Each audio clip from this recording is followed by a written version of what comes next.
Spoiler alert. Spoiler alert. This is spoiler ep 76. 76. Patriotic one. Wow, halfway to 154. Yeah, it's pretty exciting. Because 152? It's one more than 75. Thank you, Matt. 162. Yeah. Yeah. Sure. No, 152. 152. Yeah. You got it eventually. Right. That's good. I mean, we're there. We're getting it. You know what I mean? I'm excited to talk about this because a there's third of the way to lot... 223. Very good. Well done. You've made it. Welcome to the Math Podcast.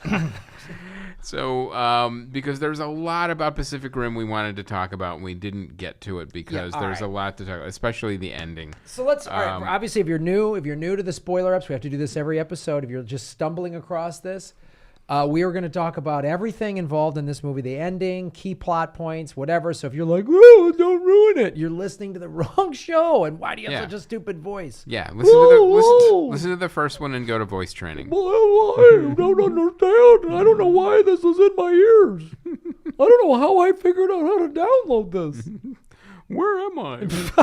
Everyone's got a character voice today.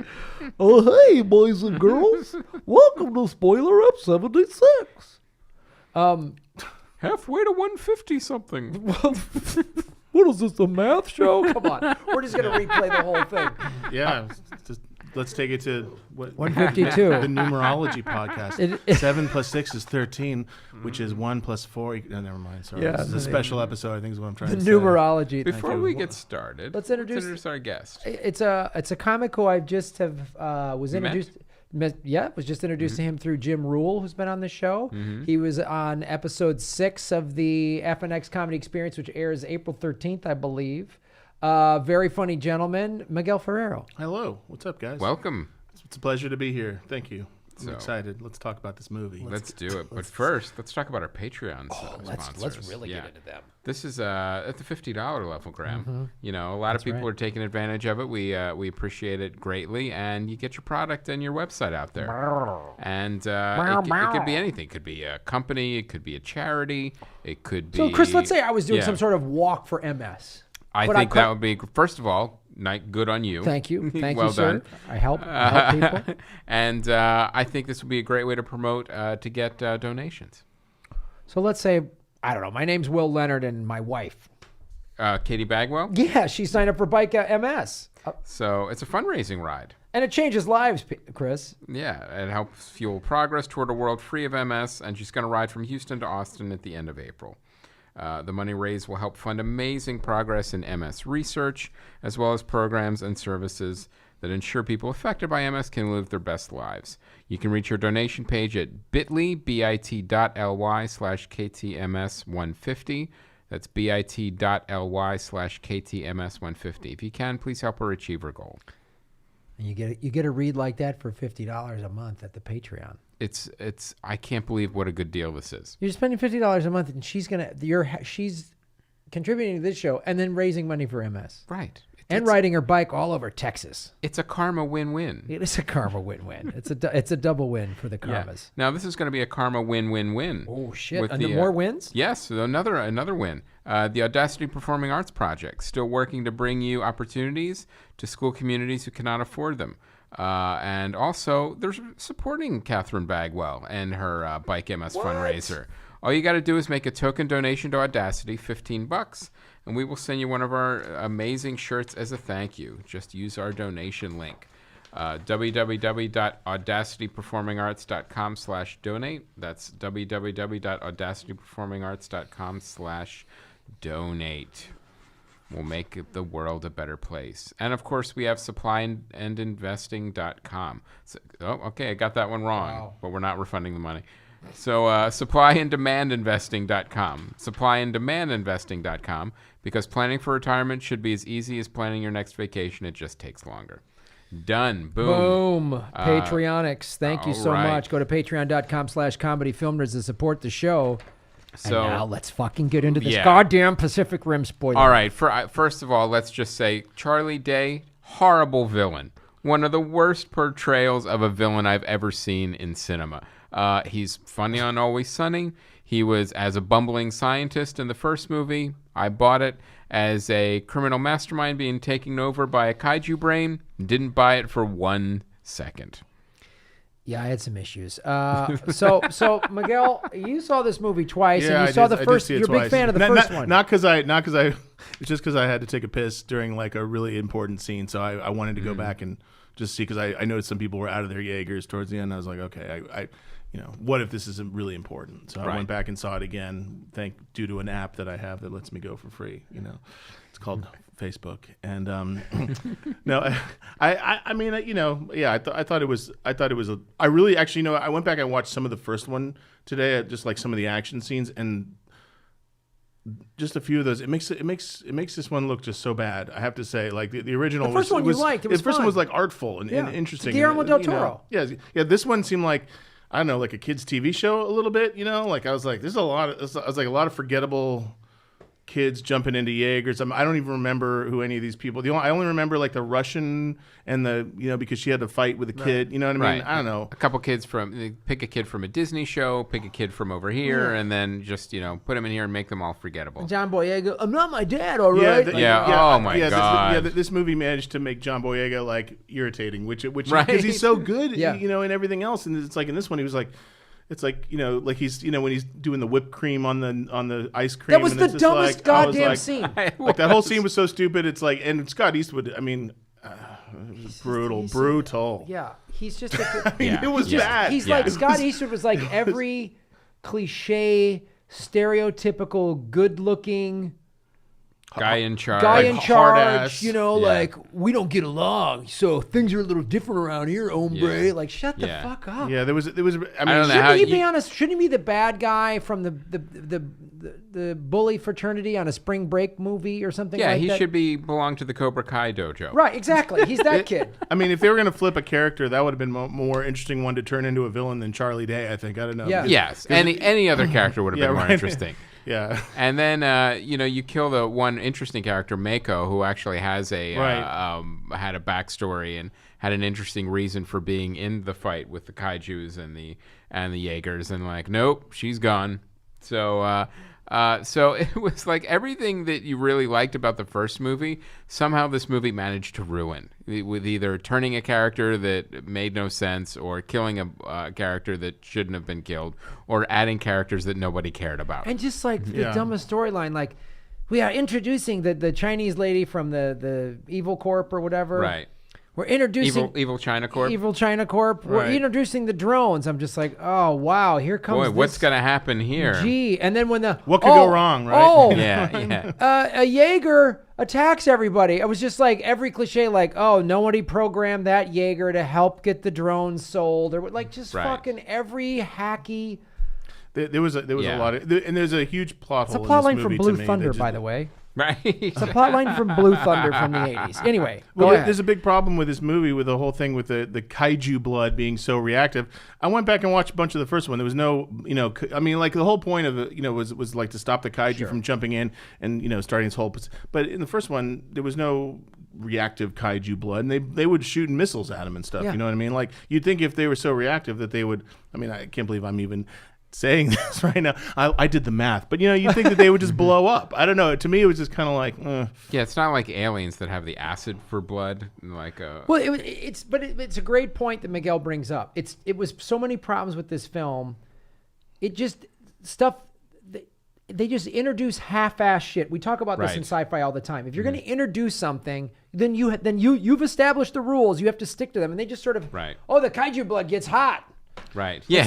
all right. Oh, we can use it for rocket fuel. Oh, but Yeah. what? Well, what? I mean, Then it's probably pretty volatile. Then they should be easy to blow up. right? Yeah. No, but they get bluer and stronger, and they two Right. kaijus make one. What? Yeah, and Like, then we're the gonna fuck up. Yeah, and then it was that weird thing of like, oh, finally we get 3 monsters. Nope, but only for 3 minutes. Yeah, Because then we're gonna release all these weird mechanical drones and then make it into one big giant monster. And then, like I was saying on the first episode when we talked about it, it really felt like that was the middle of the movie. When you saw the trailer, like, oh, things are going to really heat up, and then it's going to get even crazier. But no, we actually saw the climax of the movie in the trailer. That's with all the Jaegers about to fight the one giant kaiju. And what they're really trying to do is stop them from getting to the top of Mount Fuji, or I don't know, he's going into the suicide forest or something to kill himself. Is that something? I don't know. Maybe he just wanted to ski. It's hard to know. Yeah. That's a good point. No one talked to him. Yeah. Found out what was going on in his little kaiju brain. It was one of these weird things where it's like Graham, what you were saying is like, we're going to introduce all these elements, not have them play out, not have them pay off. And also, what we went to the movie to see was kaiju on Jaeger action. Right. And then we didn't get it until the end. It was ridiculous. Like, I don't want to see two Jaegers fight. That's not interesting. And it's like just two robots fighting. And also, they made two giant robots fighting boring. And I've also seen it already in Transformers, and it's boring there, too. Well, so, I mean, they introduce a decent plot twist. Like, at the beginning of the movie, it's like, it's 10 years, the war's over. Right. There's this, subculture that's living off the land, and there's a black market. Okay. Right. Okay. But even then, it's just like... What is the culture like now? Sure. But then what is their culture like? A bunch of cliches we've seen a million times. Yeah. John Boyega. Yeah. I don't want to go. Why don't want to fight my dad's war? I'm not my dad. Yeah. Oh, God, smart girl, shut up. A smart girl building her own Jaeger, which, by the way, looked like it would be impossible. Right. Yeah. She's like, let me just lift this. Hang on one right. second. Right? Yeah. That was the other thing. Was like, he was stealing Jaeger parts. Yeah. Hopefully not like the legs. I don't know. Yeah. Right. Yeah. Just seemed a little goofy. I was like, okay, what is he stealing? Jaeger screws? I don't know. So when did she start building that thing? When she was 3? 20 years ago? You know what I mean? Like, she was a 14-year-old girl or something like that. Right. The war's been over for 10 years. How fucking long did it take to build that Jaeger? She had low rent on that That's place, true. so Good I think point. she was able to kind of build up the equity. And she hired a staff. You know what I'd love to see in one of these movies, just for fucking once, is one of these kids going, "Yeah, my dad was awesome. I'm joining in because that I was raised in that family." Right. Because that's more believable. Why were you in the Marine Corps? My dad was in the Marines. My grandfather was in the Marines. It's in our blood. It's in our blood. That's what we do. Oh, great. Yeah. So you're just like your dad. Well, kind of, but a different. Yeah. Right. I can kick ass like the old man. Great. Right. Fucking get into it. I don't want to listen to you bellyache about the fight. I would have rather have watched that was goofy flashbacks with Idris Elba. Like, if they would have that would have been more interesting than all of this, whining and kids fighting with each other and, no Jaeger pilots. And then all of a sudden, like, the smaller Jaeger with the kaiju brain was like kicking all the other Jaegers' ass. I'm like, well, wait, this... I thought these were like the best pilots. What's going on here? That scene where Charlie, what's his name? Charlie Day.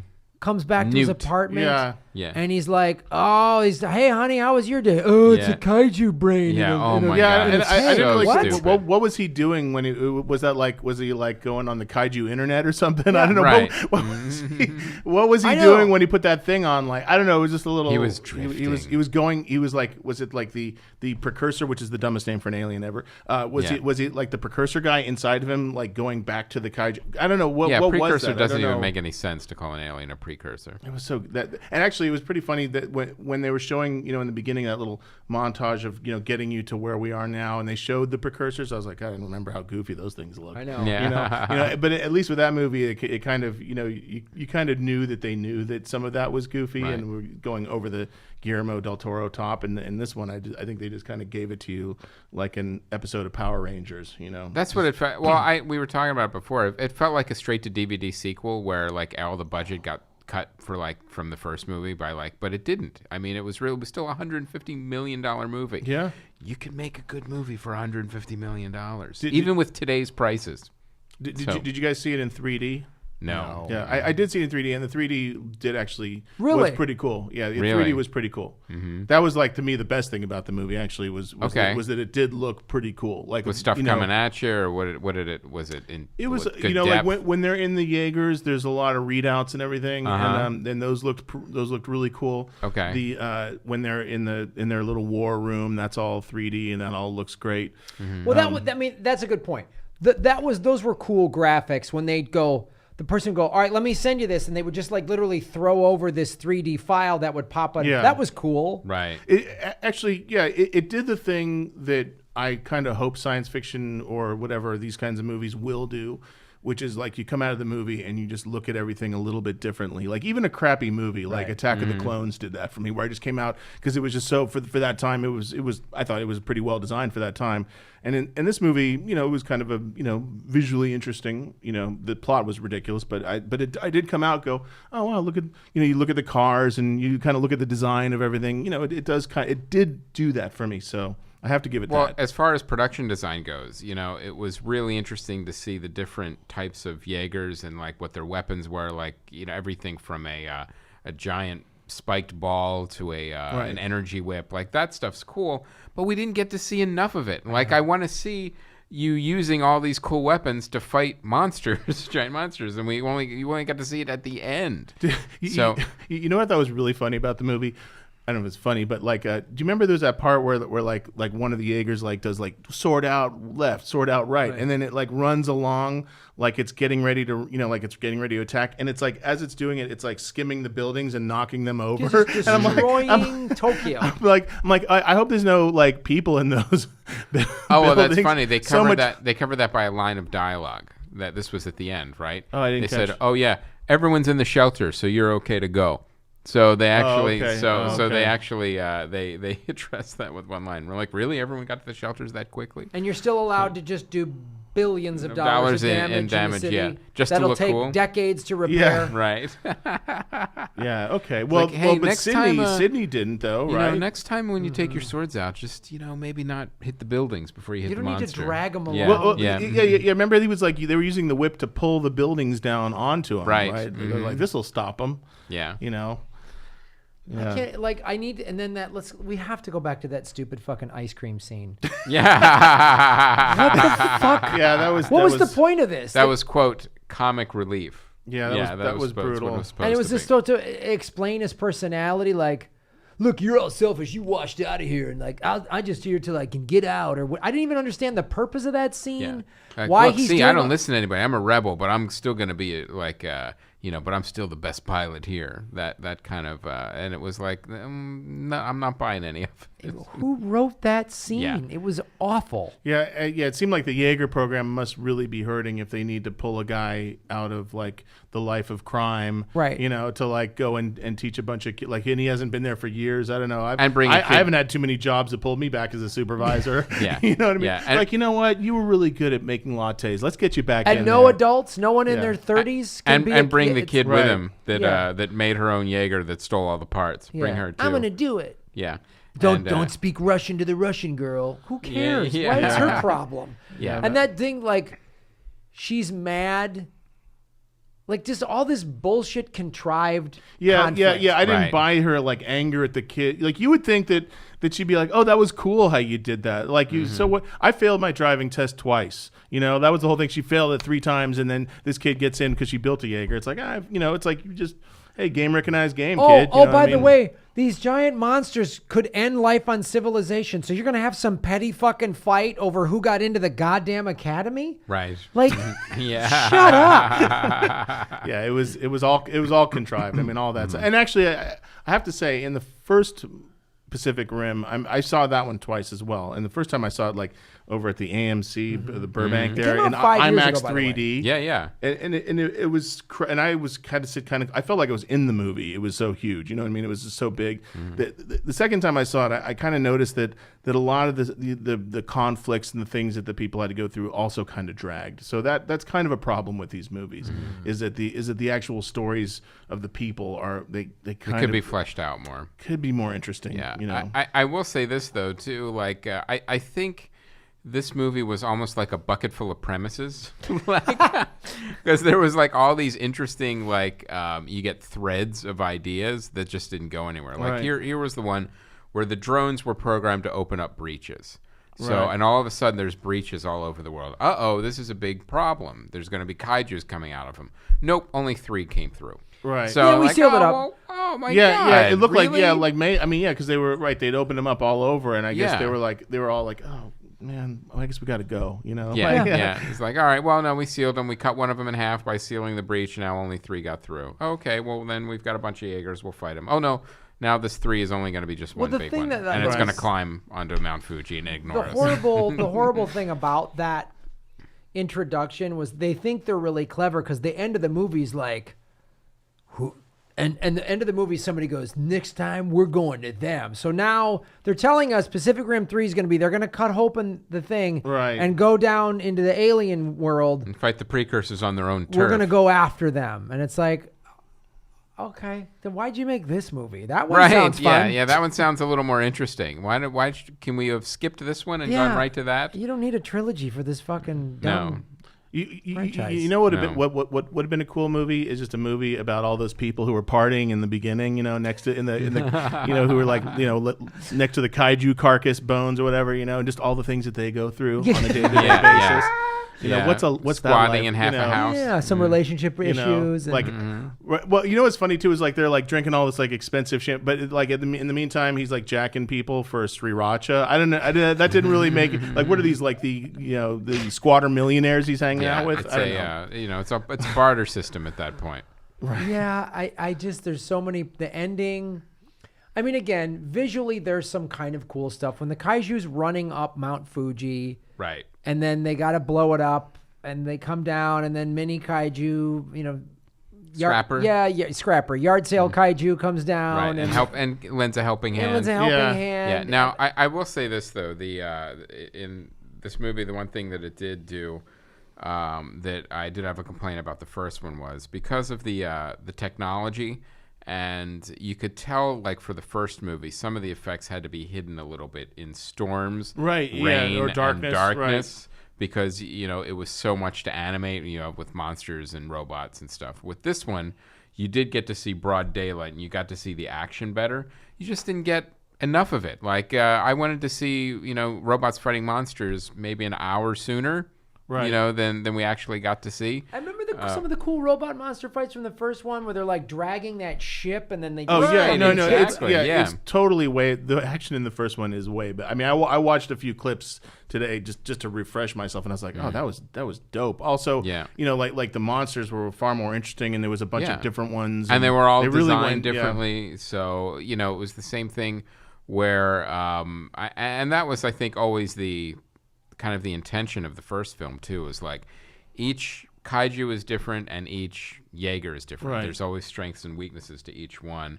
But you know that with this one, it was like, yeah, okay, here's the different Jaegers, but you know, with the monsters that you barely got to see toward the end, like, well, they all kind of look the same, and now they're just one big one. Yeah, I did think with it was more eyes. I did think it was kind of cool how they had the kaiju brain that meshed with those drones, and then they kind of turned into like kind of hybrid whatever, like kaiju Jaegers, you know, in that one scene. Mm-hmm. But then it felt a little like who's piloting this drone, and then like, oh, it's like some kind of weird fragment kaiju brain. I thought that was kind of cool, but then it was kind of like Deus Ex Machina by, she's like, oh well, we managed to blow them up with a computer here. We got something in there, and it was just like kind of like, oh, couldn't I don't know, just seemed a little bit like they didn't really know how to end the scene. Well, that's I don't know, you know, they're like, let's just blow them up from the inside. You know, well, that's a great example. Really cool idea. Like, oh, the brain and the drones have melded. Oh, wow! And so now they're kind of rogue, and but we'll just, you know, like they didn't flesh it out. They didn't. Right. It could have been such an interesting, like, so who are they going to battle? And then they open up the earth, and the kaijus come up from the. But then they just we'll seal it off. Like every time they introduce something, even where you want this could be cool. They have there's some cop out to ruin it. Yeah, right. Like when he's making that ice cream sundae, you're like, oh, where's this sundae gonna go? Is he gonna put chocolate on it? And then he did it. He just walked away. Yeah. How much like, whipped what kind cream of sundae is he gonna put on? Yeah, right. It's just like, that's way too much sugar. Yeah. Well, I'm going to talk about this. So there was the. Because we talked about this in the regular episode. So this has obviously got a lot of Chinese funding, this film. Oh, yeah. It's totally, these movies would not exist if there wasn't a Chinese market for it. So Was it Legendary? Was one of them? Legendary is one of them, but then there was one. Because Legendary was bought by a Chinese company. Well, that is obvious. Yeah. Because so the Chinese bad company, they're introduced as the bad company. The Chinese woman's bad. She's the drone. No. The white guy is bad. Well, yeah. She's the hero because the Chinese cannot be portrayed as bad. I noticed that. Yeah, I noticed that's not a just random plot point. That's like if you want Chinese money, you want your movie to show for our 1.5 billion people, that's 5 times the size of your American market. Here are the rules. Got to shoot some of it in China. Got to have Chinese actors, and China is always portrayed in a positive light. You know, when we do our Comic-Con episode with Rick Myers, let's ask him specifically because he'll probably know exactly what those rules are. So, and I'm sure it's why those in are, Red Dawn, in there. The Red Dawn remake, they had to CG out the Chinese and make it North Korea because China went, well, this movie won't play in our country. Right. They literally CG'd the uniforms. Yep, they made it all North Korea. So anytime it's Chinese, it's not like they're trying to remove a mustache or anything. Well, you know? Yeah. I mean, in one of the last Avengers movie, I think the Chinese government comes in and helps. It's always portrayed in that. Well, I think there was an Iron Man. One of the Iron Man movies had extra scenes just for the Chinese market. Yeah. Also, one of the Transformers movies, I think, as well. Like they spent a bunch of time blowing up parts of China. I think it was like in the third one. I can't remember. But it was kind of weird. But I was like, this didn't really impress me any more than a Transformers movie. No, which is a shame, and it was supposed to. The only thing that was kind of good about this movie is compared to a Transformers movie, at least this movie kind of knew when to end. Those Transformers movies, they go on ruin your day. forever, You're like, oh man, I was gonna get all this stuff done, and now I'm watching this. I'm just watching, a CG explosion after CG explosion, but. With the Chinese funding too, then you have the opposite where you have a movie like The Great Wall where it's all Chinese funded, but then they grab Matt Damon to like make it appeal more to the Western audience. Right. So I missed that one. Too. Yeah. Yeah. You know what? And honestly, Great Wall, a little more story than this one, which is not saying much. But the thing about Great Wall, and it's interesting as I'm thinking about it too. It was one of those movies that did the fantasy parts right, where it set up, these rules with what these monsters are, what they could do, and it followed them. And then, with Matt Damon just being there as a mercenary and, all that stuff was just kind of added on. But ultimately it was the Chinese battling these monsters, the walls to keep them out. So it was a more serviceable, like, fantasy movie, whereas this one just kind of set up a bunch of stuff and didn't pay it off. But with Great Wall, you got to see all the monsters, and you got to see them fight the monsters, and that's kind of what you expected. For this one, like I said, it's like you didn't get to the monsters till the end. Like, no, this is a Pacific Rim movie. This is like, it's like what we talked about with Godzilla. What you're showing me, this is a Godzilla movie. You're showing me Godzilla at the end? Really? Yeah. It brings me back to what we said about the first Pacific Rim.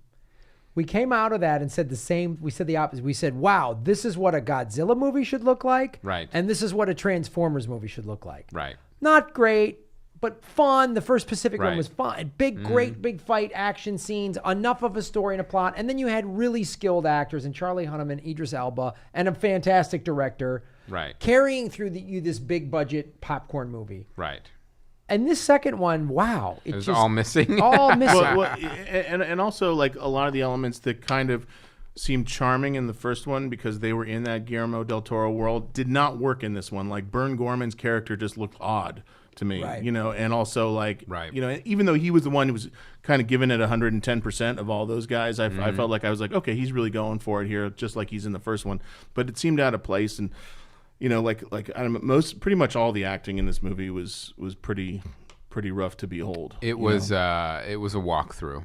It really felt like everyone kind of walked through it. And one of the reasons too is, if you don't have a lot to work with as an actor, and if you're not getting good direction from the director, there's not a lot for the actors to do. Like we were saying before, it's like if this was the first time you saw John Boyega in a film, you'd be like, "Well, he's a terrible actor."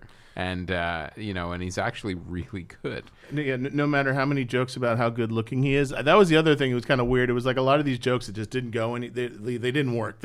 Scott Eastman, like how good looking he is. Well, he has a joke about how good looking Scott Eastwood is, and then a joke about how good looking he is. He has like I forgot about that. Two jokes, I think, about how good looking, this facial structure. You know what I mean? You're like, it was kind of. I was like, they all fell flat. I was like, oh man, come on, dude. Don't you have some monster you're supposed to be blowing up now? Right, exactly. But then even the Adria Arjona character, right? So she's this beautiful woman. Oh yeah, that was that awkward moment as well. And they just like jammed in. A love triangle. And right. they barely addressed it. And there's just a scene where she kisses both of them on the cheek. It was literally jammed in. It was literally like, they were like they were like in post and went, oh, we need a dumb love triangle. Go reshoot the scene in the hallway where she kisses both of them, and they're like, oh, zoinks, boy, a girl, you know? Yeah, this is that was in the pickup days. He's like, well, that was confusing. I'm like, actually, awkward is more the word I was thinking of. And you'd be like, hey, girl, why are you kissing me and my buddy? Like, maybe what she'll kiss the kaiju brain next. Yeah, right. Yeah. Well, she can't. The blood's powerful, but not really. And we'll introduce that and bail on it. I just there's so many problems with this movie. I couldn't recommend it at all. You know, and it was one that too, like it's not like, you know, we weren't fans of the first one or we were excited to see it. I wasn't expecting a masterpiece. No, here. either was I. I was expecting like, you know, it just needs to be decent to make me happy. And no. Yeah, I saw this one review as I was flipping through Rotten Tomatoes, and I think that, you know, when they show the little one-liner of their review, and it said, you know, checks, you know, like does everything it says on the box. Actually, it didn't. You know, it really didn't. Right. It really didn't get to those, you know, monster on robot fight, you know, pretty much till the end of the movie, like we talked about. And it just kind of spent a lot of time, you know, with all this other, you know, sort of nonsense. I don't know. The first one, I don't know. I'll stop. But the first one was much better. Yeah. Although my ex-girlfriend hated it, but you know, that's the way. That's life. That's why you break up. You know what I mean? Yeah. Over Pacific Rim. Yeah. The other one, you know, this one, you know, the first one felt like a Pacific Rim adventure. This one felt like a Pacific Rim job. You know what I mean? So, a lot of work. You know. Well, that's the thing. The first Pacific Rim did check all the boxes. It did check all the boxes. It was, you went in with low expectations and had a lot of fun, and there was good actors carrying you through. It's just, you can't just put, you know, as Jackie And it Cation wasn't a calls perfect movie. No, the first one wasn't even close to a perfect movie, but it was big and fun enough, right? And great actors who could carry, you know, an average action script. But this didn't even have. This is, as Jackie Cation will call it, it just had a pile of haircuts. Right. You know? Yeah, you know, everything that was good about this one was things from the other movie. You know what I mean? Like everything where I was like, oh, that was cool. I like the idea of that. Like, I like the idea of how they have to like meld their minds. Although I was totally thinking to myself, you know, like when Scott Eastwood and, you know, he's like, you know, I don't know, you just think like, I'm like, I can't believe we've just melded minds, and now this guy's remembering last week when he was beaten off or something. You know what I mean? Yeah. It's like what else do you have to see of these people? It's always like the traumatic event. Right. It's never like, I'm in your you know, head. when they were sitting around like smoking weed or something. Yeah. You know, it's never like something else that they were doing. You know, this guy plays a lot of video games. Right. Man, this guy. Yeah, right. Exactly. God, I can't believe this guy wears women's clothing sometimes. What's going on here? All right, cool. All right. Well, we're in the drift. Whatever. Yeah, right. Whatever happens in the drift stays in the drift. Scott Eastwood does get props though for squinting of the year. You know what I mean? Yeah, like, he did a lot of squinting. A lot of squint. Yeah. Squint Eastwood, let's call him. Squint Eastwood. Squint Eastwood. And a lot like coming in with that face of like, all right, you guys, I'm calling the shots. Yeah. You know, like everybody's gonna listen to me. This is here how it goes. Mm-hmm. I don't know how you did it at your tea party before. Oh God! All those stupid things where he would address the cadets, and then John Boyega and him would have some like, I guess so. Like, shut up. Yeah. There was some good things about the experience, you know what I mean? The theater was quiet, the popcorn was good, you know, That's and good. you know, and I found the facilities to be generally you got to see it well twice. maintained. Yeah, right.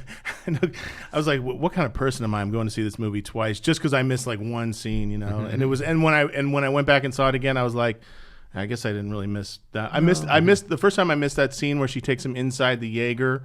And like the alien ripoff scene of the blood, you know, is like eating through his thing, and then she gets kicked out of the Jaeger program for that. I don't know. That also seemed like kind of extreme. Like they're kicking her out for that. Like she was just kind of curious, and you know, she's a Jaeger builder. Yeah, isn't she the mechanic? Don't you need her? And the world's falling apart. Don't you need every pilot possible? Right. Like, all right. Yeah. Because she's good at building them, she must be a great pilot. Yeah. Just like give her a job somewhere. Don't kick her out of the program. Yeah, I like how I said, if you want to build them, then be a mechanic. I'm like, you know what? That's a pretty good idea. That's a great idea. Yeah, I think she should. That's exactly what she should be doing. Let's get her over in the motor pool and get it in the Jaeger pool and get her working. Yeah. Let's get her Jaeger bombing. You know what I'm saying? I don't get it. Yeah. So All right. This movie kind of hit home for me too, because my mom's Kai Jewish, and so that makes me Kai Jewish, and it's all about how the Kai Jews want to take over. So you know what I mean? It's just, I felt like I really got that. Thank you, Guillermo, with that anti-Semitism. The Kaiju controlled media. Right. The Kai Jews control everything. I'm like, this is really a Trumpian kind of movie. He's trying to seal the breach down there to keep the precursors from coming over. Mm-hmm. We know what that means. Yeah, right. Yeah. They're coming here to take our jobs. Right, Yes. exactly. Yeah, they're Pacific Rim jobs. Yeah, sorry. That joke should have only worked once. All right, I don't got anything more to say about this. I think we covered a goddamn lot film. of ground. Pacific Rim 3, Rim. guys? Is that going to happen or what? I don't know how much this movie's making. I think they might stop at 2. It'd be nice if they did. Yeah. I think it's. I looked and it looks like it's made without it making its promotional budget. It made the production budget back because of Overseas. the foreign. It'll make it's us over money. 150 million. I'll tell Well, that you, means they're going to do a third one. if Guillermo del Toro comes back for the third one, I'll be on board. But yeah, and they rehire some actors and not Yes. haircuts, then I'll do it. Yep. And it's not kids. It's not. Actual Jaeger pilots. It's actual. The kids Fully licensed. The kids element of it was kind of rough. It was kind of like, Yeah. oh man, it's like I didn't know it was going to be this. Yeah. Yeah. All right, now it's a Disney show. Yeah, and they're always dumb arguments and. And like, wait, are they all bunking together? Aren't there like a span of like 20 years apart on some of these kids? I know. Yeah. Well, yeah, and the little skirmishes that they had made like the other conflicts in Pacific Rim 1 look like Oscar-winning material. Yeah. You know what I mean? I was like, he's really struggling with something, compared to this. This is like, Well, Idris Elba and Charlie Hunnam, they're not gonna phone it in. I don't care Yeah. how silly the script is. Right. They're gonna bring something where you're like, wow, I believe that this guy really. And they did, and Idris Elba did not phone it in. He was there. He was present, and he made some great speeches. Yeah, he gave some great speeches about saving the world. The other thing about the first one that you didn't really feel as much in this one was in the first one they really spent a lot of time establishing the sense of scale. Like people walking around in the factory and the big. It's like in this one it just didn't. You didn't really feel that as much. It felt more like. Like a TV show or something. Like a Morphin Power Rangers or something. Exactly. The first one you really felt like, oh, these things are massive, and the monsters too. Right. Yeah, pretty disappointing. All right. So skip it. Skip it, guys. If you Go haven't watch the already, first one again. although if you're listening to this, you've probably already seen it. probably But already yeah, go check out the first one again for sure. All right. Miguel Ferrer, where can people find you on the internet? They can find me. I'm on MySpace.com. Friendster / I'm Twitter at the Miguel Fierro, and then Instagram Miguel _A_. I don't know. Don't worry about my Instagram. It's just pictures of the sky. I don't have a website, so just I built a Facebook comedy page, but I haven't promoted it. So, but you can see me April 13th on FNX doing stand-up comedy for the First Nations Comedy Experience show. Go to fnx.org to see if you get FNX in your area. That's every Friday, new episodes at 9 p.m. on FNX. Also, we're shooting 4 more episodes out in San Bernardino. We have one this Friday the 30th with Shoshone Livingston, Luz Bezos, Donovan Archibald, and Chuck Cease. Fantastic lineup. The shows have been awesome. Come on out. And They are fun. It was a fun show. and if you are staying in a youth hostel in Hollywood on Thursday night, you can watch stand-up comedy. You have a show. Exactly. Yeah. I've been doing that show since 2009 or something. So if you're hearing this in 2020, come by. Probably a comedy show on Thursday night at 9:00. So You've let me do it a couple times. It's actually been helpful since we moved the shoot days to Friday for the FNX show. I come and I run Practice. my set. That's great. It's a fun place to run material because they're people from all over the world. So you can test how universal your material is. In that sense. But. It's not the only game in town in terms of like becoming better and working out your material, but I think it can be handy. Yeah. Because for a lot of these people, they've never seen a comedy show before, so for them it's like magic. It's like a magic show. Like, how do they do that? Which is kind of fun to have fresh eyes on something like that. Because a lot of these other countries, like there's not a lot of comedy shows in Venezuela. You know what I mean? It's an American art form. Yeah. Stand-up comedy is an American art form, and so certain countries and cultures are just like, what? The like, oh, there's a club in every city that doesn't exist Yeah. Right. in most places in the world, you know. So check it out, you guys, and like us and subscribe on the YouTube channel and follow us on all the social media at Comedy Film Nerds. Yes. It's a great way to support the show. Yep. And then go to the Patreon. Yep, and spread the word. Spread the The word. gospel of Comedy Film Nerds. This has been Comedy Film Nerds spoiler episode 76. Enjoy it. Spirit of 76. Spirit Yeah. of 76. Or hope you have enjoyed it if you got to this point. Beyond the Kaiju is what we're calling this episode. All right. And look out for my my wheels shop called Specific Rims. Okay. All